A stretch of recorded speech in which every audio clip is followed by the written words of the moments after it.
चिंतामणनगर railway उड्डाणपुलाचं काम गेल्या 14 महिन्यांपासून सुरू आहे, तरी देखील काम पूर्ण झालं नाही। ठेकेदाराला सतत मुदतवाढ देण्यात आली। आता 10 सप्टेंबरला एकेरी वाहतूक सुरू करण्याची ग्वाही दिली आहे। या वेळेत एकेरी वाहतूक सुरू न झाल्यास सांगली रेल्वे प्रशासनाचं काम बंद पाडू असा इशारा चाबूक फोड आंदोलनावेळी दिलाय। चिंतामणनगर रेल्वे उड्डाणपुलाचं काम रखडलंय। तारीख पे तारीख सुरू असल्याने शुक्रवारी हिंदू एकता आंदोलनाचे प्रदेशाध्यक्ष माजी आमदार नितीन शिंदे, भाजपाचे पृथ्वीराज पवार, व्यापारी एकता असोसिएशनचे समीर शहा, प्रदीप बोथरा, मनोहर सारडा, निलेश हिंगमेरे, राजू आवटी आदींनी सांगली रेल्वे स्टेशन समोर चाबूक फोड आंदोलन करत रेल्वे अधिकाऱ्यांना जाब विचारलाय।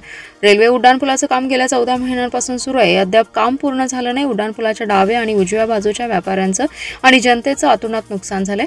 या नुकसानीला जबाबदार कोण? रेल्वे प्रशासन यांना नुकसान भरपाई देणार आहे का?